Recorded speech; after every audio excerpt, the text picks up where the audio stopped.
Halo guys, selamat datang kembali eh, di channel saya. Kali ini saya akan membahas terkait perataan laba. Tentu sebelum kita memulai, ada baiknya teman-teman yang menonton yang asik dan selalu mengikuti video saya untuk selalu subscribe, like. Jika ada waktu bisa di-share kepada teman-teman supaya video-video yang selanjutnya akan tetap diupload. Nah, pada kasus ini, di dalam penelitian ini saya mengambil dari hasil penelitian saya sendiri, ya, hasil skripsi yang saya lakukan. Dengan judul Perataan Laba ini dipengaruhi ya, pengaruh profitabilitas cash holding nilai perusahaan dan pajak penghasilan terhadap perataan laba pada perusahaan industri yang terdaftar di Bursa Efek Indonesia tahun 2018 sampai 2022. Nah, jadi dalam kasus ini yang menjadi variabel independen atau variabel yang menyebabkan terjadinya variabel dependen yaitu perataan laba itu ada empat, yaitu profitabilitas, cash holding, nilai perusahaan, dan pajak penghasilan. Nah, tentu nanti hasil ini bagaimana kita lihat itu kita menggunakan standar SPSS ya, dan versi yang saya gunakan itu adalah eh, SPSS versi 25. Nah, tentu kita langsung saja ya, mungkin dari pengertiannya mungkin ya, kita mau lihat dulu apa sih kira-kira yang maksud dengan eh, perataan laba ya, kenapa pentingnya kan. Nah, kita langsung saja melihat dulu apa sih arti dari perataan laba ini ya. Nah, perataan laba itu sendiri ya, menurut dari Mahira et 2024, perataan laba ialah proses yang dilakukan ya, proses yang dilakukan oleh manajemen untuk mengurangi fluktuasi laba dengan memindahkan pendapatan satu periode ke periode selanjutnya yang dianggap normal.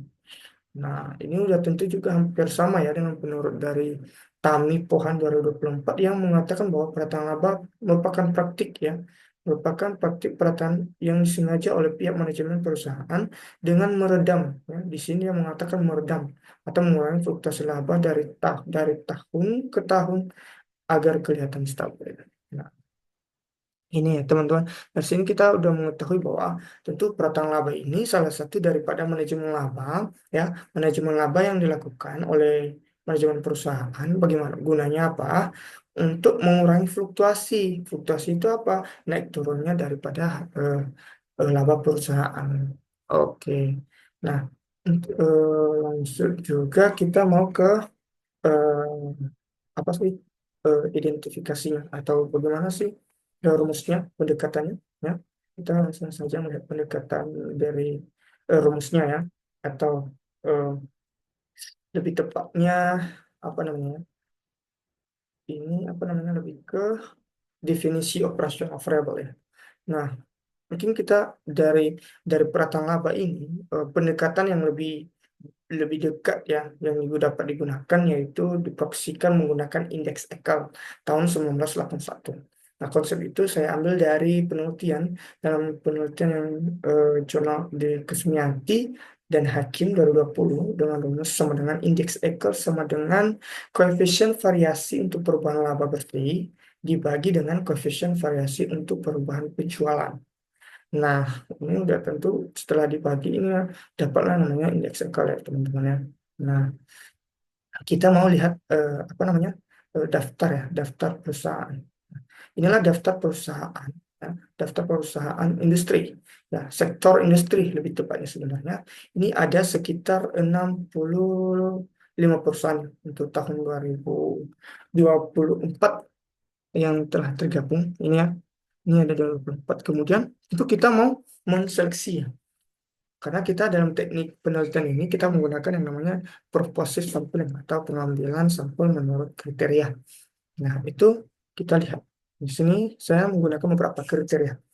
Nah, mungkin dari teman-teman juga bisa nanti ya melihat bagaimana kriteria yang menurut teman-teman eh, sesuai dengan penelitian perataan laba ini. Nah, di sini saya menggunakan lima, lima ya. Di sini ada perusahaan yang terdaftar di Bursa Efek ya, perusahaan industri itu ada 65. Kemudian perusahaan yang tidak mengalami sebenarnya. Tapi di sini perusahaan yang mengalami delisting. Ya, kita membutuhkan perusahaan yang tidak mengalami delisting. Ternyata dari 65 ini ada dua perusahaan yang mengalami delisting. Tentu ini menjadi cross check atau pengurang daripada jumlah dari populasi. Kemudian eh, perusahaan yang menyajikan laporan keuangan sebenarnya. Namun terlihat bahwa selama periode dari 2018 sampai 2022 terdapat perusahaan yang tidak menyajikan laporan keuangan dengan lengkap dan berturut-turut. Ya, berturut-turut dari 2018 sampai 2022 itu 21 perusahaan. Tentunya ini tentu eh, mengurangi dari populasi. Kemudian perusahaan yang mengalami laba. Ternyata dari hasil penglihatan kita, terdapat beberapa perusahaan, bukan hanya beberapa, tapi lebih besar daripada perusahaan yang tidak melaporkan laporannya, itu sebanyak 25 perusahaan. Nah, dan terakhir, saya juga menggunakan perusahaan yang menggunakan mata uang asing. Mata uang asing itu adalah perusahaan yang menggunakan mata uang dolar di sini ya, guys. Kemudian di sini setelah dikurangi, dapatlah jumlah data sampel perusahaan. Ada 16 perusahaan yang dimana observasinya itu ada lima tahun ya, dari 2018 sampai 2022, yaitu laporan 2018, 2019, 2020, 2021, dan 2022. Kenapa saya tidak menggunakan 2023? Karena laporan perusahaan masih banyak belum update di Bursa Efek Indonesia untuk 2023. Sehingga jumlah sampel perusahaan 16 dikali dengan 5, maka dapatlah jumlah sampel penelitian itu sebanyak 80 ya, 80 setelah digunakan teknik purposive sampling. Nah, oke. Mungkin kita mempersingkat saja ya, guys ya. Ini udah tahap ke sini dari seleksinya. Oke, kita lihat ya. Bagaimana sih sampel saya ya. Nah, di sini saya membuat berturut-turut nih. Bagaimana perusahaan itu? Sebelum saya melakukan seleksi, saya membuat daftar perusahaan. Nah, di sini saya telah mengurutkan perusahaan-perusahaan tersebut. Ada 65 perusahaan. Nah, setelah saya mengurutkan ini, saya download dari Bursa Efek Indonesia. Bisa nanti untuk mendownload Bursa Efek dan mendownload laporan keuangan yang masih belum paham, bisa menonton video saya yang sebelumnya. Karena saya udah upload ya, saya sudah buat video terkait bagaimana mendownload laporan keuangan di Bursa Efek Indonesia. Nah, hasil ini kemudian saya ambil ya data-data yang saya butuhkan. Data-data yang saya butuhkan itu apa aja? Nah, mulai dari penjualan ya, penjualan, kemudian pembelian, laba dan penjualan. Nah, ini laba. Nah, ini laba perusahaannya, laba-laba perusahaan dari yang populasi. Nah, ini. Tentu karena perusahaan yang saya ambil ini, dia dari 2018 sampai 2022, tentu ada seleksi perusahaan-perusahaan yang saya ambil. Misalnya ini perusahaan yang dari sini. Nah, ini perusahaan kan baru berdiri ya, atau IPO di Bursa Efek Indonesia itu di tahun 2019.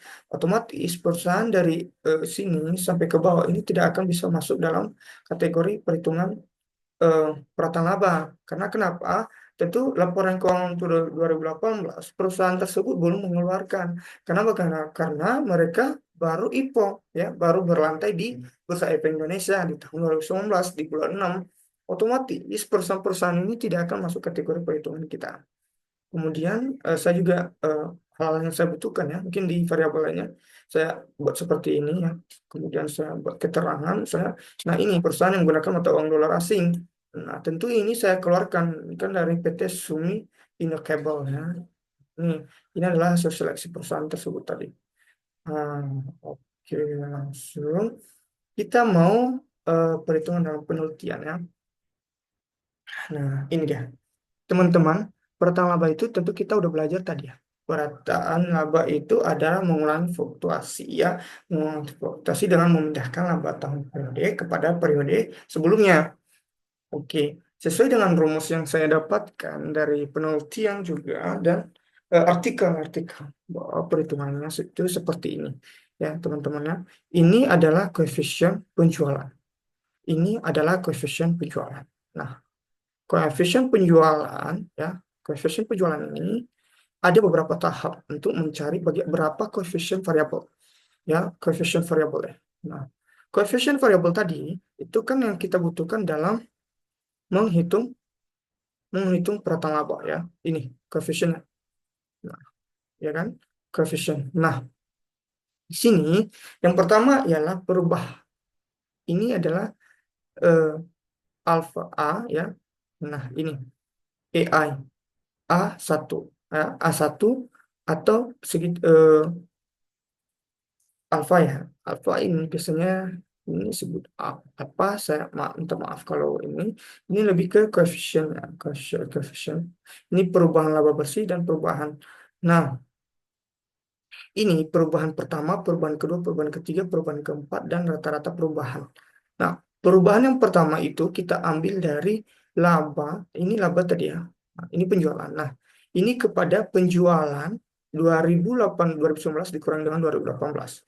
Nah, disinilah kita taruh, misalnya perusahaan SSC. Untuk perubahan pertama, itu 2019 dikurangi dengan 2018, itu terdapat penjualan sebesar 540 miliar ya 890.387.686 rupiah. Nah, seperti itu juga untuk perubahan kedua. Perubahan kedua itu diambil dari 2018 dikurangi dengan 2019, ada di terdapat minus ya. Kemudian 2021, kemudian 2022 dikurangi 21 dikurangi 22 dikurangi 21. Ya, ini udah jelas sudah dikurangi. Kemudian kita menghitung rata-rata. Ini simpelnya menghitung rata-rata adalah rumusnya bisa kita lihat di sini ya, di sini ada sama dengan menggunakan average, sama dengan average ya, ini bisa kita lihat ya, ini average C4 ya, C4 ini teman-teman, C4 ya, oke. Nah, ini C4 ya, ini, nah, dan C4 dan F4 ya kan. Nah, ini ya, ini ya guys, C4 ya, dan F ini ya. Nah,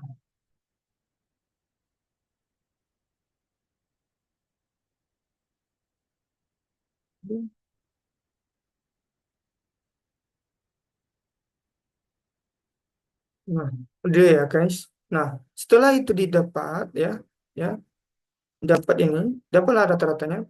Kita masuk pada beban utama A1, ya, A2, A3, ya, A4. Nah, A2, A3, A4 itu setelah rata-ratanya ya guys ya. Nah, untuk mencari ini AX ya. Nah, ini AX-nya. Nah, dan AX1 ya. Setelah itu kita mendapatkan rata-ratanya, kita masuk pada eh, presisinya ini untuk menghitungnya ini.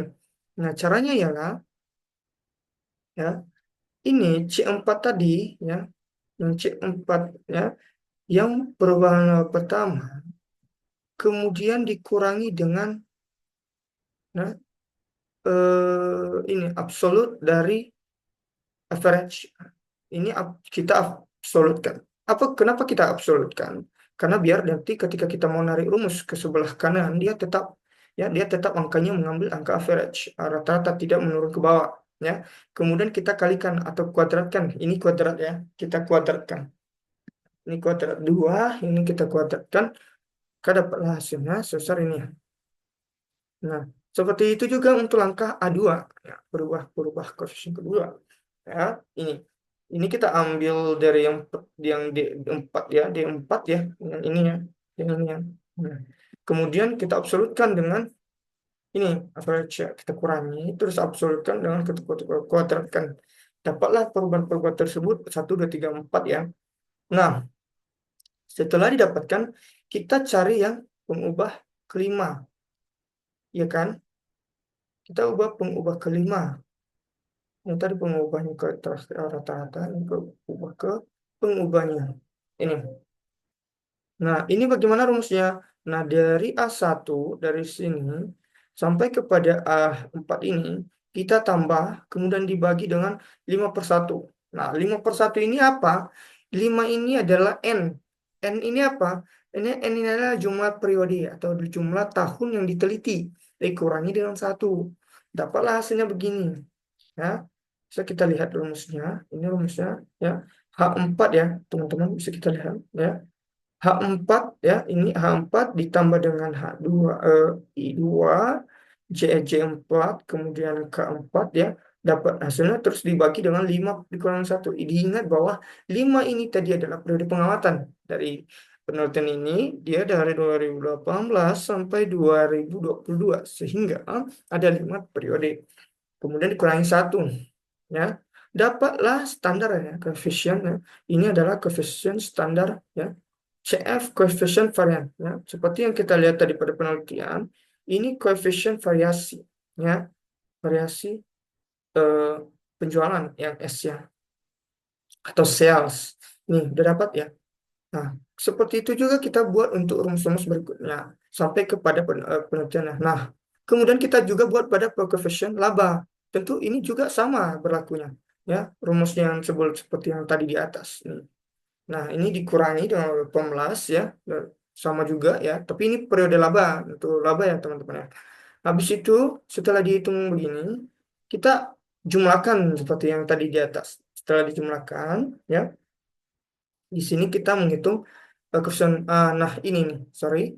Nah, kita tadi belum menghitung. Ini kan coefficient ya. Nah, untuk menghitung biasanya bisa secara manual ya, teman-teman. Tapi secara mudahnya, secara gamblangnya, kita menggunakan rumus singkat saja. Itu SQRT ya. SQRT itu apa? Atau standar SQRT ya, lebih ke eh, apa ya, standar ya coefficientnya, standarnya standar coefficientnya itu kan. Nah, sama dengan ya SQRT itu apa? Nah, SQRT itu untuk menghitung ya daripada rata-rata ini ya. Nah, SQRT itu dari L4 ya, L4 ya, mana nih? Nah, ini ya, atau berpangkatnya SQRT.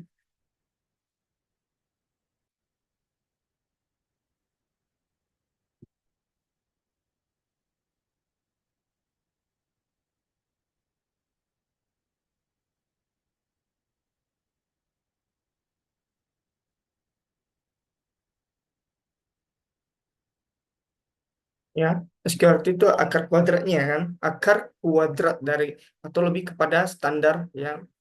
Nah, itu dari L ya, L4 ini yang ini, kemudian dibagi dengan G ini, G4 ya, SQRT. Dapatlah ini, kayaknya, nah, enter lah. Dapatlah standar coefficient. Nah, setelah standar-standar coefficient ini didapatkan, ya, kita masuk pada menghitung, ya, mencari apakah perusahaan itu oh, melakukan perataan laba atau tidak. Ya. Nah, sebelum kita mengambil keputusan, kita mau lihat penelitian kita dulu. Nah, penelitian mengatakan bahwa, ya, dicatat ya, Pak.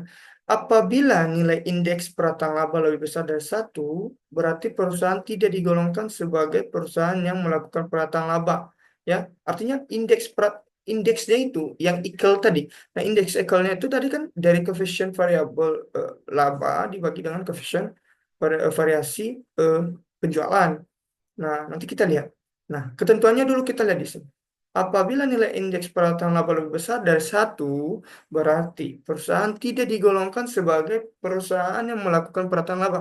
Dan sebaliknya, jika perusahaan memiliki perataan laba atau indeksnya itu lebih kecil dari satu, berarti perusahaan dapat digolongkan sebagai perusahaan yang melakukan perataan laba. Nah, nah kita baca ini. Dikarenakan perataan laba merupakan variabel dummy. Ya, variabel dummy itu apa? Variabel yang hanya mengenal angka satu dan angka nol. Ya, itu tidak boleh dipisah apa namanya angka selain dari satu dan nol. Artinya variabel ini hanya menggunakan dummy angka satu dan angka nol. Indeks perusahaan melakukan perataan laba disimbolkan dengan angka satu dan indeks perusahaan yang tidak melakukan perataan laba disimbolkan dengan angka nol. Kita lihat ya. Nah, di sini kan kita udah melihat koefisien variasi eh, pembeli laba, nah, dan koefisien variasi penjualan. Nah, di sini setelah didapat ini kan dapatnya dari sini, sini ya, teman-teman ya, sini. Nah, untuk ini ya kita dapat dari sini. Nih, ya, ini ya. Nah, untuk menghitungnya ini ya jumlah daripada sebelah bawah tadi D ini juga jumlah total dari pulau. Nah, untuk indeks Ekel, nah IE kan indeks Ekel. Untuk indeks Ekelnya itu sama dengan, nah, sesuai dengan rumus tadi. Ini koefisien variasi R ini, ya ini dibagi dengan koefisien penjualan.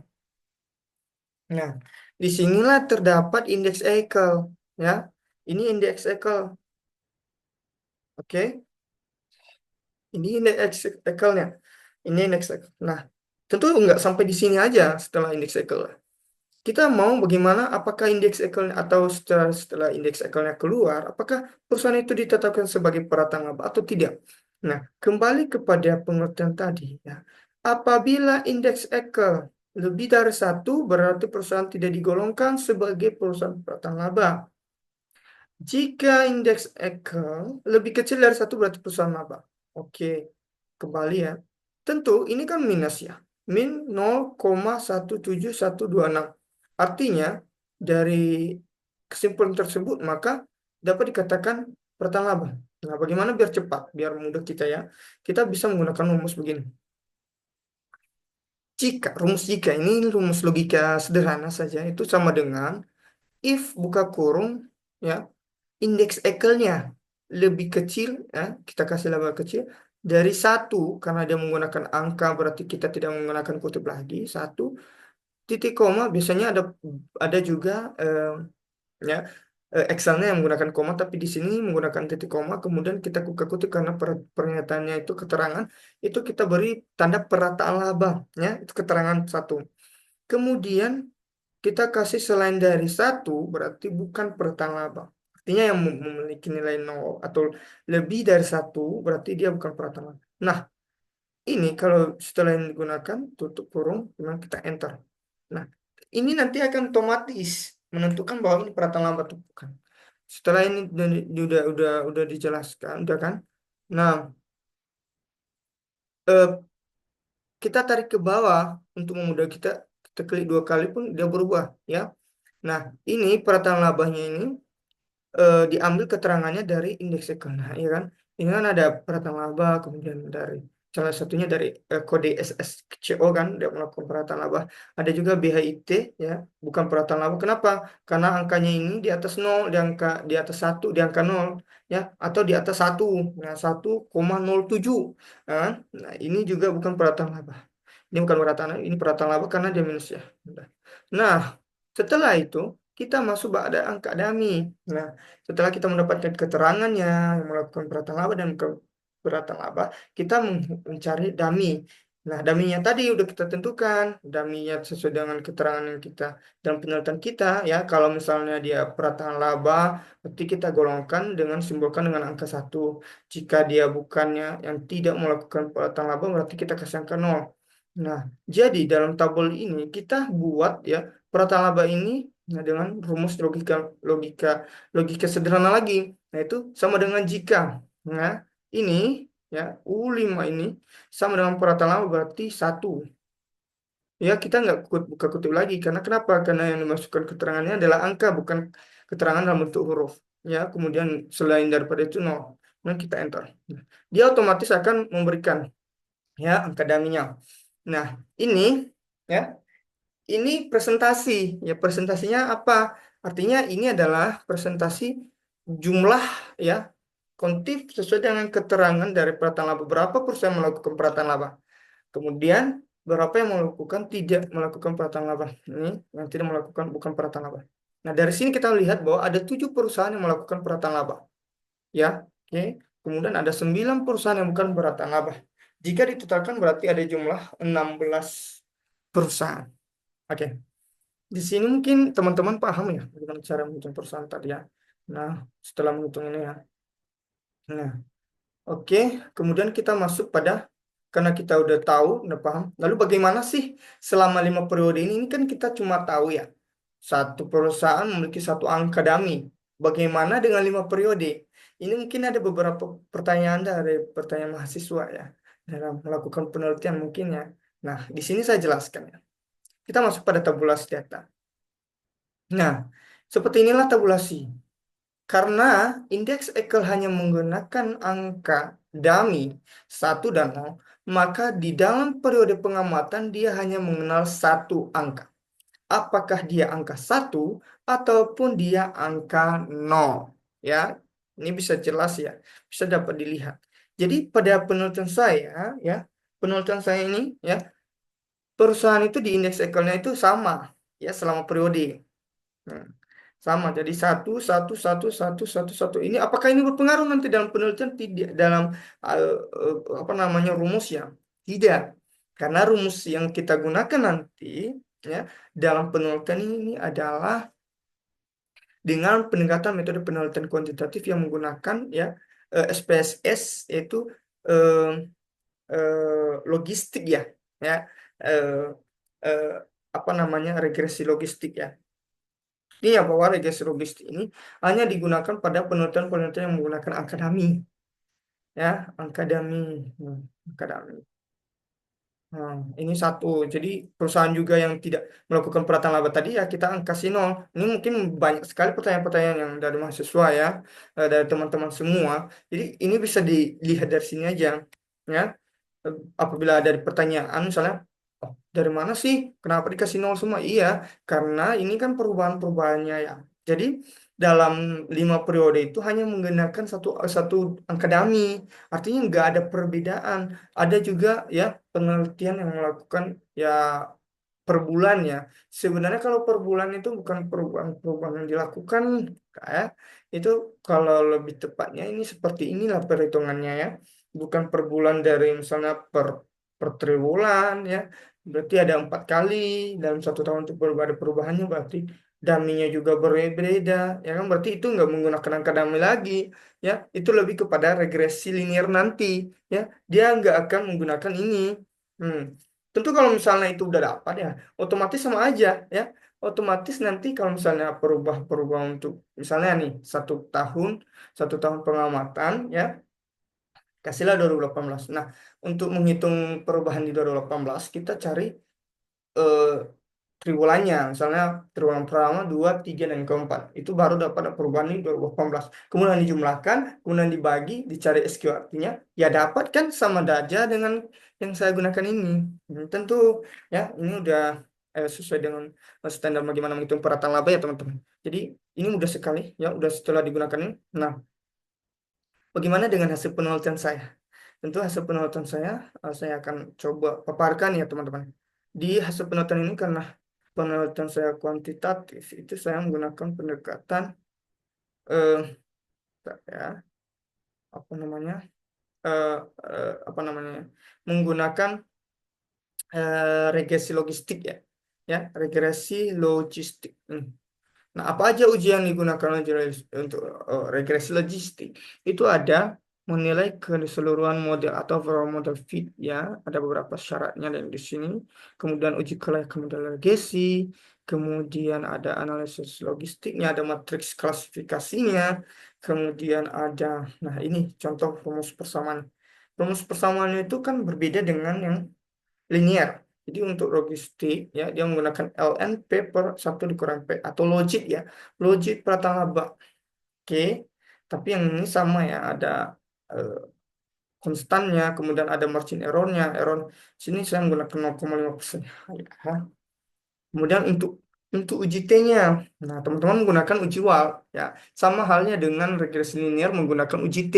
Tapi pada uji regresi logistik, dia menggunakan uji WAL, ya. Dia pendekatan 0,5% atau 0,05 atau 5%.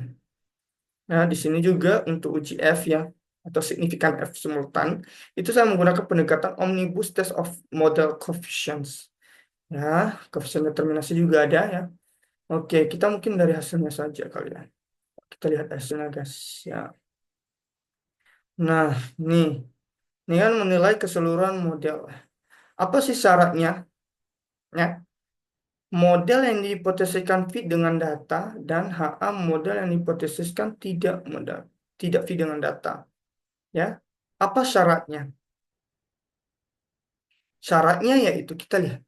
Pengujian ini dilakukan dengan mengamati perbedaan antara nilai true likelihood, ya, true likelihood, ya, block numbers 0 dengan nilai true likelihood apabila 2, ya, true likelihood number 2, ya. Ya, apabila sebenarnya ada lanjutan nih ya, sorry ya teman-teman. Ini ada tulang to log likelihood ya, block number one. Nah, nomor satu. Ini kurang ya, bentar ya. Ini kurang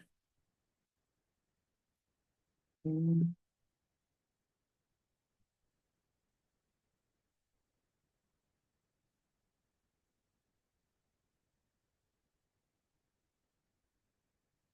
number one.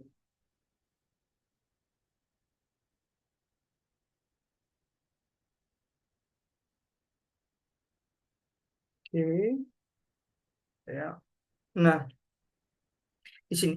Apabila blok to log likelihood yang dihasilkan oleh blok number nol lebih tinggi dibandingkan dengan minus to likelihood to yang number one ya, maka telah terjadi penurunan hasil yang menunjukkan bahwa model regresi digunakan semakin baik. Nah, semakin baik berarti hipotesis ya HO diterima. Maka kita lihat hasilnya. Di sini kita melihat ada tuh livelihood stop pada angka ya di kita lihat dari initial to livelihood ya 109.109 titik koma 650. Nah ini ya. Kemudian ini nah blok nomor 0 ya. Kemudian masuk pada blok nomor satu itu ada berhenti pada inisial ini. Kita dapat melihat pada angka ini. Ini ya guys ya. Hmm. 86,505 kan. Berarti kesimpulannya apa? Bentar. Bukan ya. Itu ada 75133. Sorry. 175. Oh, ini yang terakhir ya. Ini penurunan. Nah, berarti ada selisih sebesar 34,17517. Apa kesimpulannya?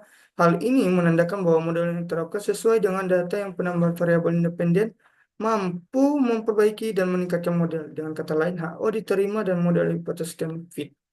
Oke, kemudian lanjut pada uji kelayakan model. Pada uji kelayakan model, kita menggunakan uji Hosmer and Lemay Show Goodness of Fit Test. Ya, di sini apa syaratnya? Nah, HO dapat diterima jika nilai signifikan kurang dan lebih besar daripada 0,5 yang berarti tidak terdapat perbedaan model nilai observasi sehingga mampu memprediksi nilai observasi. Dan HO tidak, sebenarnya ini HA ya, sorry ya. Ini AA tidak dapat diterima atau ditolak jika nilai signifikan lebih kecil dari 0,5%, yang artinya bahwa dapat memperbedaan antara model observasinya itu tidak mampu memprediksi observasinya. Kita lihat apa hasilnya. Nah, di sini kita dapat melihat hasilnya adalah signifikan 0,5837, yang artinya ini lebih besar daripada 0,05 ya, dan memiliki chi-square sebesar 4,217 ya. Hasil ini menunjukkan bahwa nilai probabilitas yang lebih tinggi, probabilitas ya, nilai tinggi signifikan yaitu 0,837 lebih besar dari 0,390 dapat diterima. Sehingga dapat disimpulkan bahwa tidak terdapat perbedaan signifikan antara model dan data sehingga dapat mendukung kesesuaian model regresi. Oke. Materi klasifikasi ini mengklasifikasikan. Jadi kita dapat melihat di sini ya, bukan perataan laba itu ada dari presentasi korek ya, presentasi aslinya itu ada 77,8% dan perataan laba itu ada 65% dari total tersebut over percentage yang itu persentasenya itu ada 72,5%. Nah, ada model regresi logistik. Nah, model regresi logistik ini dapat dilihat ya, dapat dilihat dari sini. Ya, ada minus ya, ada plus ya, ada negatif. Dari sini kita lihat apakah arah pengaruhnya positif atau arah negatif.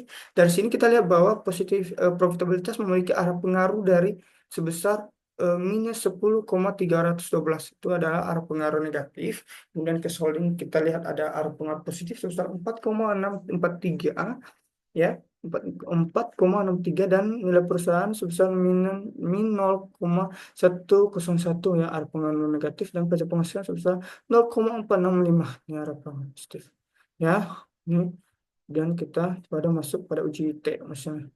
Nah, uji T itu ya sama halnya dengan uji T atau di sini menjual. Di sini kita melihat pada nilai WAL.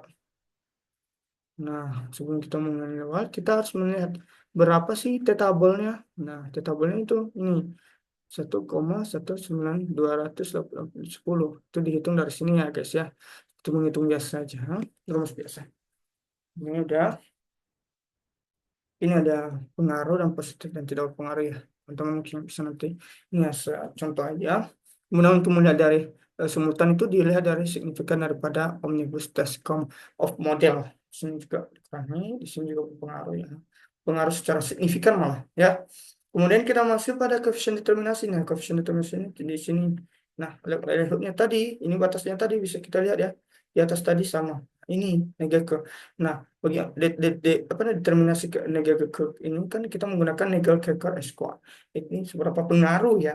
Nah, kita dapat menyimpulkan, wah, dalam hasil tabung pada dapat dilihat bahwa negatif curve S square memiliki nilai sebesar 0,470. Informasi ini mencerminkan bahwa kontribusi dari semua variabel independen X ya yang digunakan dalam penelitian ini mampu menjelaskan variabel dependen Y hanya mencapai 47%.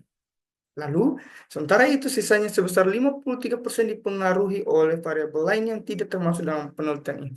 Nah, jadi dari 4 variabel tadi ya, yaitu profitabilitas, cash holding, nilai perusahaan dan pajak penghasilan ini, ya memberikan arah pengaruh kepada perataan laba itu sebesar cuma 43%, 47%. Lalu 53% ini sebenarnya dipengaruhi oleh variabel lain. Ya, variabel lain dari penelitian ini misalnya eh, bisa leverage, kemudian apa namanya opini, ya, kemudian bisa juga dengan eh, independensi independensi dari eh, KAP, nah bisa juga itu berpengaruh ya di luar penonton ini. Oke, ya ini mungkin hasil penelitian ya. Nah, nah, itu saja ya yang bisa mungkin ya menjadi contoh perhitungan ataupun cara bagi teman-teman untuk mencari ya yang lagi susah-susah menghitung perataan laba yang penelitiannya perataan laba bisa mencontohkan seperti ini ya kurang lebih seperti ini juga udah lulus ya udah lulus dari penelitian skripsi dan sedang tahap untuk melakukan pengajuan apa namanya artikel ya. Nah, mungkin sekian dari penjelasan dari saya.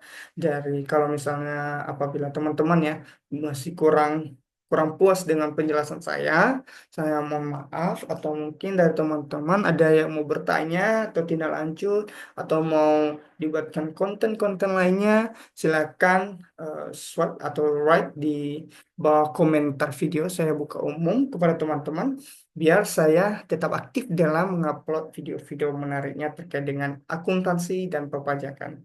Ya, mungkin sekian. Terima kasih dari saya. Saya ucapkan Assalamualaikum warahmatullahi wabarakatuh. Shalom, Om Swastiastu, Namo Buddhaya, salam kebajikan. Sampai jumpa di video berikutnya. Bye-bye.